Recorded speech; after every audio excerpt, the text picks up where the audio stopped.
Hello दोस्तों, स्वागत है आप सभी का समसामयिक घटना चक्र के इस ऑनलाइन प्लेटफॉर्म पर। मैं मोहित आप सभी का स्वागत करता हूं आज की इस क्लास में। यहां पर देखा जाए, आज अपने इस क्लास में हम लोग चर्चा करेंगे 13 नवंबर 2025 के महत्वपूर्ण करंट अफेयर जो विभिन्न पत्र पत्रिकाओं से लिए गए हैं और आपकी परीक्षा के दृष्टिकोण से इंपॉर्टेंट है। यहाँ पर देखा जाए, ये class current affair with MCQ होता है। विद एमसीक्यू, एमसीक्यू आपको पूरा का पूरा पूरे क्लास पर आधारित जो एमसीक्यू है हमारे ऐप पर मिल जाता है। वहां पर आप जाके टेस्ट को अटेम्प्ट भी कर सकते हैं। एज अ टेस्ट वहां पर सारा एमसीक्यू लगा हुआ है। ठीक है, चलिए स्टार्ट करते हैं अपने 13 नवंबर के महत्वपूर्ण करंट अफेयर। क्या क्या खबरें हैं जो आपकी परीक्षा के दृष्टिकोण से इंपॉर्टेंट है। पहली खबर है 44वां शारजा अंतरराष्ट्रीय पुस्तक मेला। यहां पर देखा जाए, जो 44वां शारजा अंतरराष्ट्रीय पुस्तक मेला है, इससे संबंधित सवाल आपके पीवाईक्यू में आए भी हुए हैं। ठीक है, आपके पीवाईक्यू में सवाल पूछे जा चुके हैं यहां से। चलिए एक बार फिर से इसको चर्चा करते हैं। देखा जाए तो 44वां शारजा अंतरराष्ट्रीय पुस्तक मेला यूएई के शारजा शहर में एक्सपो सेंटर शारजा में 5 से 16 नवंबर 2025 तक आयोजित किया जा रहा है। इसका थीम क्या है? थीम है between you and a book. ठीक है, ये थीम आपको याद रखना है कि ये जो शारजा इंटरनेशनल बुक फेस्टिवल है, इसका थीम क्या है? इसका थीम है बिटवीन यू एंड बुक्स। ठीक है, आगे हम चर्चा करें। इस संस्करण में लगभग 2350 प्रकाशक, एग्जिबिटर और 118 देशों ने हिस्सा लिया, पार्टिसिपेट किया है, जिनमें आइसलैंड, जमैका, नाइजीरिया, माली, चाड, अंगोला, मोजाम्बिक, गिनी, सेनेगल और वियतनाम पहली बार सम्मिलित हुए हैं। ठीक है, तो यहां पर जो 118 देश हैं, उन 118 देशों में जो पहली बार सम्मिलित हुए उनका नाम जरूर याद रखिएगा। 3-4 अगर ऑप्शन वहां पर देखा जाए, जो कथन कारण में सवाल आपसे पूछना होगा, तो वहां पर आपसे 3 या 4 का नाम दे देगा कि ये राष्ट्र पहली बार सम्मिलित हुए। तो ये जरूर याद रखना कि आइसलैंड, जमैका, नाइजीरिया, माली, चाड, अंगोला, मोजाम्बिक, गिनी, सेनेगल और वियतनाम ये पहली बार सम्मिलित हुए थे। ठीक है, चलिए आगे चलते हैं। देखा जाए तो इस बार जो ग्रीस है, इसको गेस्ट ऑफ ऑनर के रूप में आमंत्रित किया गया था। जो शारजा इंटरनेशनल बुक फेस्टिवल है, उसमें ग्रीस को गेस्ट ऑफ ऑनर के रूप में शामिल किया गया था। ये पॉइंट आप याद रखिएगा। 3 कथन में अगर पूछा या 4 कथन में पूछा, वहां पर ये सवाल आपसे ऐसे एज इट इज पूछ सकता है। भारत का पहली बार राष्ट्रीय पवेलियन राष्ट्रीय पुस्तक न्यास जो एनबीटी है, नेशनल बुक ट्रस्ट है, उसके द्वारा स्थापित किया गया था इसमें, जिसमें 100 से अधिक भारतीय प्रकाशकों की पुस्तकों का प्रदर्शन भी किया गया। ठीक है, यहां पर चर्चा करें।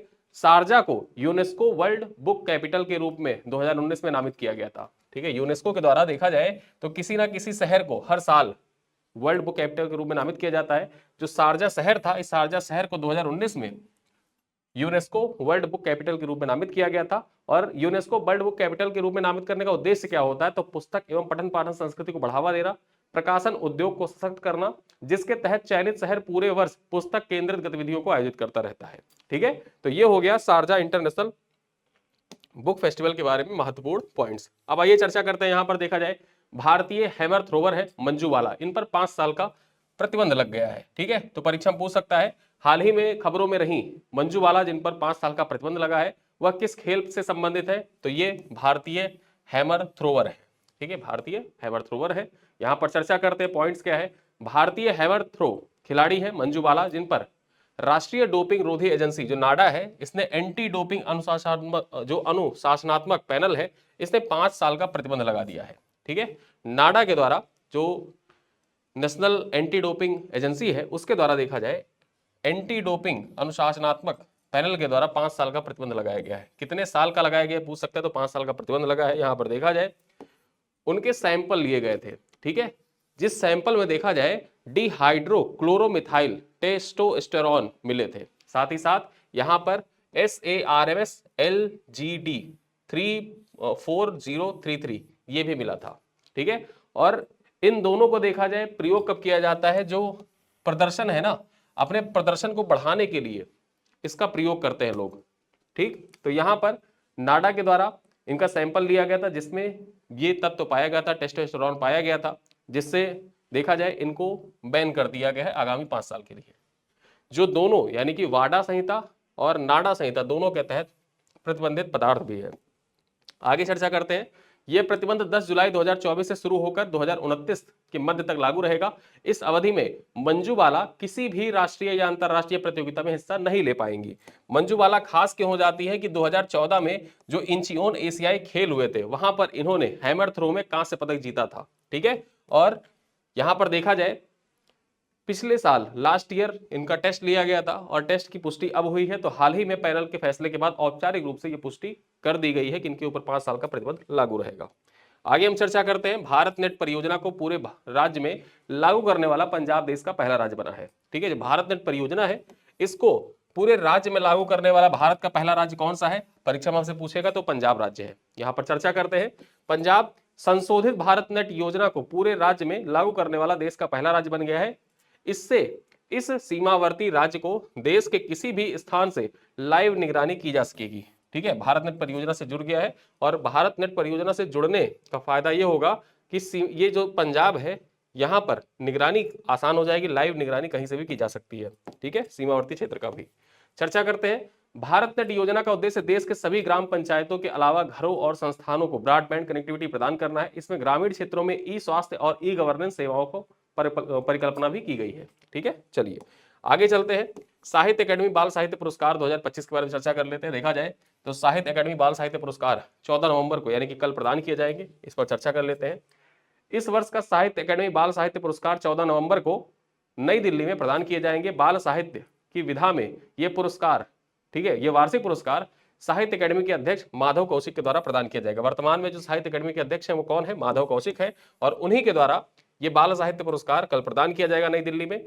पॉइंट्स यहां पर क्या बन सकते हैं? पॉइंट्स आपसे अगर जो कथन में पूछा, ठीक है, तो ये पूछेगा बाल साहित्य है, जाहिर सी बात है कि बाल दिवस मनाया जाता है 14 नवंबर को, तो बाल साहित्य पुरस्कार इस दिन प्रदान किया जा रहा है। तो एग्जाम में आपसे ऐसे पूछेगा कि निम्नलिखित कथनों पर विचार करें।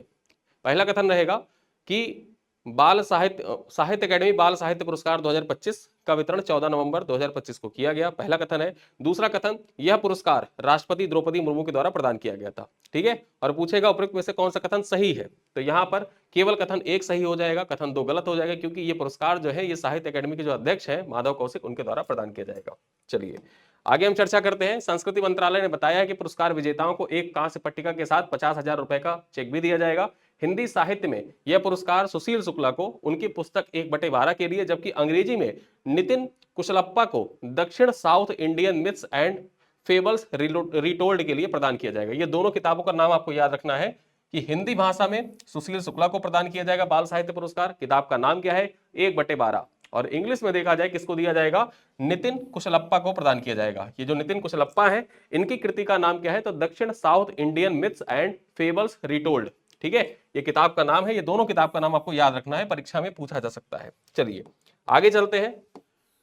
अपराजिता सारंगी जो है ये 130वें संविधान संशोधन विधेयक की जांच के लिए संसद की संयुक्त समिति की अध्यक्ष नियुक्त हुई हैं। परीक्षा में आपसे पूछेगा क्या कि 130वीं संविधान संशोधन विधेयक के जांच के लिए बनी कमेटी की अध्यक्ष कौन बनाया गया है? तो यहां पर अपराजिता सारंगी को बनाया गया है। भारतीय जनता पार्टी की ये सांसद है।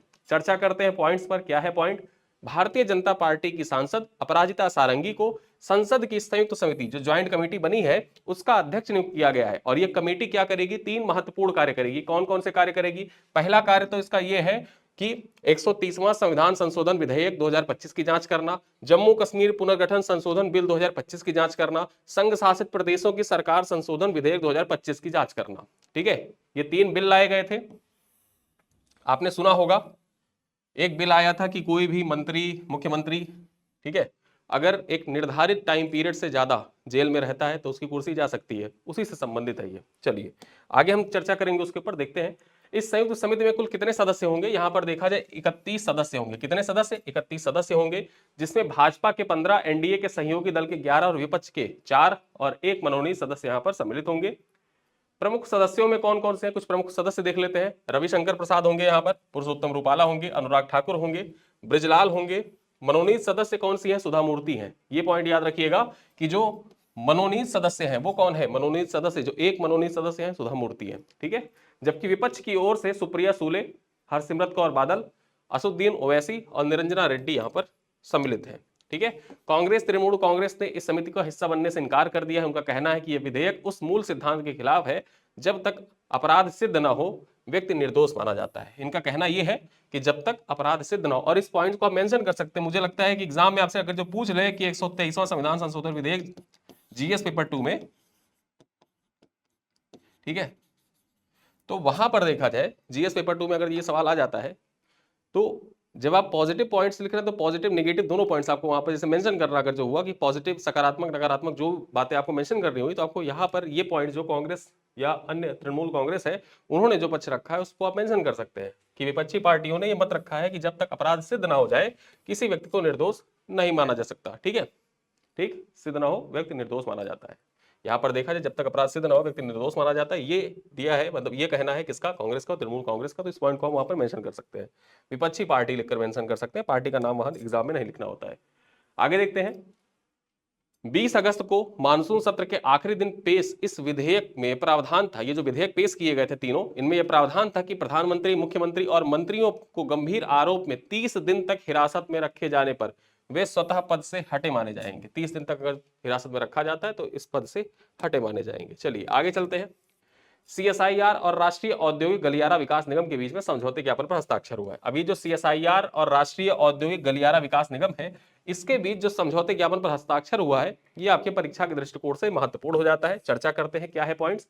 CSIR ने राष्ट्रीय औद्योगिक गलियारा विकास निगम के साथ, किसके साथ, national industrial corridor development corporation के साथ एक समझौते ज्ञापन पर हस्ताक्षर किया है, जिसका उद्देश्य क्या है, इसका उद्देश्य उसकी रिसर्च व डेवलपमेंट क्षमता को उद्योग से जोड़ने के लिए ढांचा तैयार करना है। यानी कि CSIR के द्वारा जो भी अनुसंधान किया जाता है, रिसर्च किया जाता है, डेवलपमेंट किया जाता है, उसको उद्योग से किस प्रकार से जोड़ा जाए, इसी वजह से CSIR और राष्ट्रीय औद्योगिक गलियारा विकास निगम के बीच में समझौते ज्ञापन पर हस्ताक्षर हुआ है। ठीक है, यहां पर देखते हैं यह साझेदारी make in India, startup India, आत्मनिर्भर भारत जैसे अभियानों को समर्थन देगी, साथ ही साथ विश्व स्तरीय औद्योगिक केंद्रों तथा रोजगार सृजन पर भी फोकस करेगी। ठीक है, और इसी वजह से यह CSIR और राष्ट्रीय औद्योगिक गलियारा, ठीक है, राष्ट्रीय औद्योगिक गलियारा विकास निगम के बीच का समझौता इंपॉर्टेंट हो जाता है। चलिए आगे चलते हैं, अगली खबर क्या है।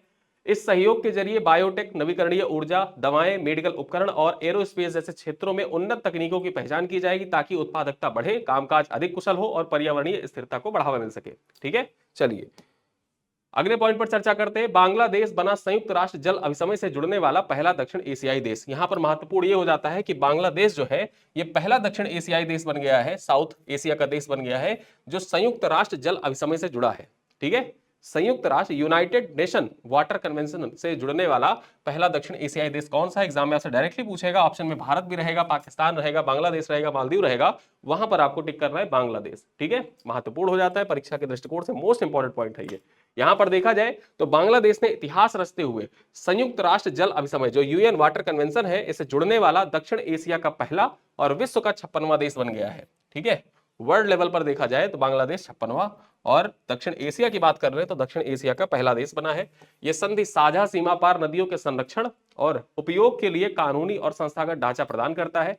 गंगा, ब्रह्मपुत्र, मेघना जैसी नदियों पर निर्भर बांग्लादेश के लिए यह कदम सतत जल प्रबंधन, समान उपयोग और जल विवादों की रोकथाम की दिशा में एक महत्वपूर्ण है। चर्चा करते हैं आगे पॉइंट्स पर। यह सदस्यता बांग्लादेश को जल सुरक्षा और जलवायु परिवर्तन से उत्पन्न चुनौतियों से निपटने में सहयोग भी प्रदान करेगा। ठीक है, भारत जहां द्विपक्षीय समझौते को प्राथमिकता देता है, वहीं पर बांग्लादेश का यह कदम क्षेत्रीय जल कूटनीति में एक नया अध्याय भी खोलता है। ठीक है, भारत के द्वारा देखा जाए तो द्विपक्षीय समझौतों पर ज्यादा जोर दिया जाता है कि दो देशों के बीच अगर कोई नदियां प्रवाहित हो रही हैं तो उनमें हम द्विपक्षीय जो समझौते हैं, संबंध है, उन पर ज्यादा जोर दें। लेकिन बांग्लादेश के द्वारा देखा जाए तो यहां पर जो अंतरराष्ट्रीय प्रावधान है उनको यहां पर मानने का प्रयास किया जा रहा है। ठीक है, चलिए आगे चलते हैं। सहकार डिजिटल पे और सहकार डिजिटल लोन ऐप लॉन्च किया गया है। ठीक है, यह सहकार डिजिटल पे और सहकार डिजिटल लोन ऐप लॉन्च किया गया है। सहकारिता मंत्री हैं अमित शाह, उन्हीं के द्वारा देखा जाए ये लॉन्च किया गया है। चर्चा करें, केंद्रीय सहकारिता मंत्री अमित शाह ने भारत के शहरी सहकारी बैंक क्षेत्रों में सशक्त बनाने के लिए 2 डिजिटल प्लेटफॉर्म सहकार डिजिटल पे और सहकार डिजिटल लोन लॉन्च किया है। ये पॉइंट्स आपके परीक्षा के दृष्टिकोण से महत्वपूर्ण हो जाते हैं, प्री के लिए भी और मेंस के लिए भी। मेंस के लिए भी अगर सहकारिता आंदोलन से संबंधित कोई सवाल पूछा जाता है या सहकारिता क्षेत्र से संबंधित कोई सवाल आपकी परीक्षा में पूछा जाता है तो वहां पर आप इसको मेंशन कर सकते हैं। ठीक है, चलिए देखते हैं इन ऐप का उद्देश्य क्या है। इन ऐप का उद्देश्य डिजिटल भुगतान और पेपरलेस ऋण प्रक्रिया को बढ़ावा देना है, जिससे शहरी सहकारी बैंक जो अर्बन कोऑपरेटिव बैंक्स होते हैं उनको अधिक कुशल और प्रतिस्पर्धी बनाया जा सके। ठीक है, चलिए आगे देखते हैं। सहकार डिजिटल पे ऐप UPI और कार्ड आधारित रियल टाइम भुगतान की सुविधा प्रदान करता है, जबकि सहकार डिजिटल लोन ऐप क्या करता है, ऋण आवेदन से स्वीकृति तक की प्रक्रिया को डिजिटल बनाता है। मतलब ऋण आवेदन जब आपने किया और जब तक ऋण स्वीकृत नहीं हो जाती तब तक की पूरी प्रक्रिया डिजिटल ही है, ऑनलाइन ही सारी चीजें होंगी यहाँ पर। ठीक है, तो ये दोनों प्रक्रियाएं आपके परीक्षा के दृष्टिकोण से बहुत महत्वपूर्ण हो जाता है। ठीक है, सहकार डिजिटल पे ये UPI और कार्ड आधारित रियल टाइम भुगतान प्रणाली है। ठीक, चलिए आगे हम चर्चा करते हैं। अमित शाह ने लक्ष्य रखा है कि अगले 2 वर्षों में 1500 सहकारी बैंकों को इन प्लेटफॉर्म से जोड़ा जाएगा तथा 2030 तक 2 लाख से अधिक आबादी वाले हर शहर में एक शहरी सहकारी बैंक स्थापित किया जाएगा, जिससे वित्तीय समावेशन और सहकारी क्षेत्रों में आधुनिकीकरण निश्चित रूप से बढ़ेगा। ठीक है, और ये पॉइंट आपकी मुख्य परीक्षा के लिए महत्वपूर्ण भी है, मेंस के लिए इंपॉर्टेंट हो जाता है, इसको आप मेंशन कर सकते हैं डायरेक्टली। जो सरकार का टारगेट है सहकारी क्षेत्र को लेकर, सरकार का टारगेट, जैसे सरकार के द्वारा एक सहकार टैक्सी, ठीक है,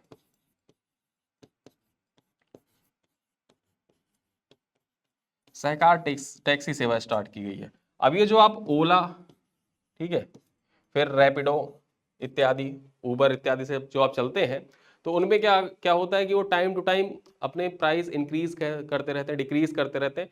साथ ही साथ वो थर्ड पार्टी ऐप की तरह है, मतलब थर्ड पार्टी ऐप की तरह, मतलब ये मान के चलिए कि जैसे आप है और जो आपका राइडर है, ठीक है, उसके बीच में वो एक कड़ी के रूप में कार्य करते हैं और उनका कुछ प्लेटफॉर्म फीस होता है। जैसे मान लीजिए कि आपका 27 रुपए हुए या 21 रुपए हुआ, ठीक है, आपने राइड बुक करी, 21 रुपए की राइड आपने बुक करी, तो उसमें उस 21 रुपए में 14 रुपए ही जो राइडर है उसको मिलने वाला है, जो 7 रुपए है प्लेटफॉर्म फी के नाम पे कंपनी ले लेती है। लेकिन जो सहकार टैक्सी सेवा है सरकार के द्वारा जो लॉन्च किया जा रहा है, इसमें क्या होगा कि जितना भी पैसा है, अगर 21 रुपए की राइड बुक हो रही है आपकी, तो पूरा का पूरा 21 रुपए आपके राइडर के पास ही जाएगा।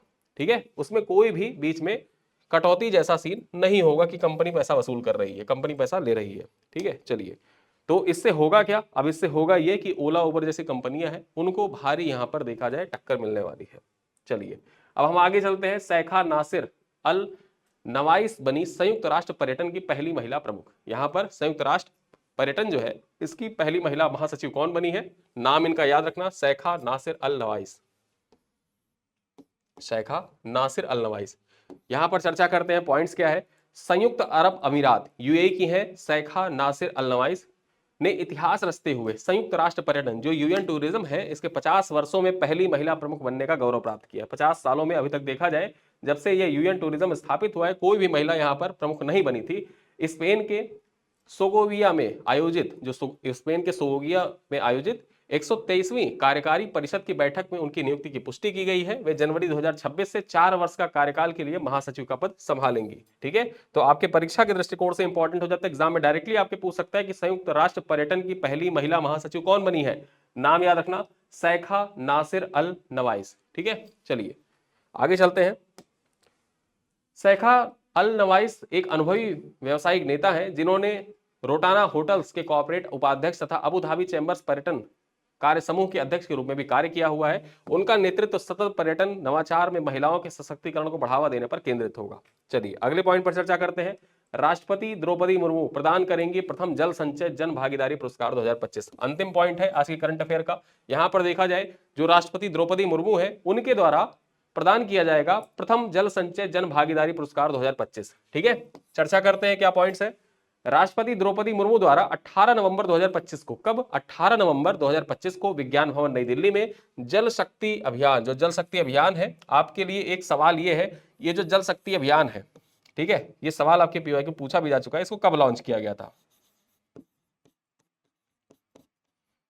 कब लॉन्च किया गया था, आप कमेंट करके बताइएगा कि जल शक्ति अभियान को कब लॉन्च किया गया था। ये आपके पीवाईक्यू में पूछा भी जा चुका है, यूपी पीसीएस के प्रीलिम्स में ही पूछा है।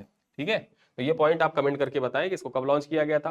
कैच द रेन के तहत देखा जाए प्रथम जल संचय भागीदारी पुरस्कार 2025 प्रदान किए जाएंगे इस बार। ठीक है, चलिए आगे चलते हैं। यह पुरस्कार जल संरक्षण, जल जो भूजल पुनर्भरण है उनमें सामुदायिक योगदान के लिए दिया जा रहा है। तेलंगाना, छत्तीसगढ़, राजस्थान शीर्ष राज्य रहे हैं, जबकि रायपुर, हैदराबाद, गोरखपुर सर्वश्रेष्ठ नगर निगम बने हैं। यहां पर महत्वपूर्ण यह हो जाता है कि इस बार जो जल शक्ति अभियान कैच द रेन के तहत प्रथम जल संचय भागीदारी पुरस्कार प्रदान किए जाएंगे, उनमें तेलंगाना, छत्तीसगढ़ और राजस्थान शीर्ष 3 राज्य रहे हैं, जबकि रायपुर, हैदराबाद और गोरखपुर सर्वश्रेष्ठ नगर निगम जो म्युनिसिपल कॉर्पोरेशन है उनका अवार्ड इनको प्रदान किया जाएगा। ठीक है, तो ये तीनों आपको याद रखना है, तेलंगाना, छत्तीसगढ़, राजस्थान राज्यों की श्रेणी में, और नगर निगम की श्रेणी में देखा जाए तो रायपुर, हैदराबाद और गोरखपुर को सर्वश्रेष्ठ नगर निगम घोषित किया गया है। ठीक है, चलिए यहां पर देखा जाए कुल 100 पुरस्कार इस बार प्रदान किए जाएंगे। अभियान के तहत 27.6 लाख संरचनाएं बनाकर लक्ष्य से अधिक उपलब्धि हासिल भी हुई है। जो ये अभियान था, इसके तहत क्या था कि इसके तहत कुछ लक्ष्य निर्धारित किया गया था, उस लक्ष्य से अधिक संरचनाएं यहां पर निर्मित की गई हैं और 27.6 लाख संरचनाएं बनाकर लक्ष्य से अधिक उपलब्धि हासिल की गई है। ठीक है, तो ये रहा हमारा राष्ट्रपति द्रौपदी मुर्मू के द्वारा प्रदान किया जाने वाला प्रथम जल संचय जन भागीदारी पुरस्कार के बारे में। ठीक है, तो आज के जो महत्वपूर्ण करंट अफेयर थे उनसे संबंधित जो पॉइंट्स यहीं पर समाप्त होते हैं। एक सवाल चलते चलते मैं आपसे पूछूंगा, सवाल ये है कि हाल ही में किस भारतीय शहर को यूनेस्को के क्रिएटिव सिटी ऑफ गैस्ट्रोनॉमी की सूची में शामिल किया गया है? ठीक है, वो शहर कौन सा है? हैदराबाद है, पटना है, जयपुर है या लखनऊ है? ठीक है, कौन सा शहर है ये आप कमेंट बॉक्स में बताइए। साथ ही साथ एक सवाल मैं आपसे और पूछूंगा कि वायुसेना दिवस, ठीक है, वायुसेना दिवस कब मनाया जाता है? कब मनाया जाता है? हर साल वायुसेना दिवस कब मनाया जाता है? ये आप कमेंट करके बताइएगा। 2 पॉइंट है आपके लिए, महत्वपूर्ण है ये दोनों सवाल, आपके परीक्षा के दृष्टिकोण से भी इंपॉर्टेंट है। इन दोनों सवालों का उत्तर आप कमेंट बॉक्स में दीजिएगा। वीडियो कैसा लगा आप कमेंट बॉक्स में बता सकते हैं। वीडियो पसंद आए तो लाइक करिएगा, अपने दोस्तों के साथ साझा करिएगा। मिलते हैं अगली क्लास में, तब तक के लिए बहुत बहुत धन्यवाद।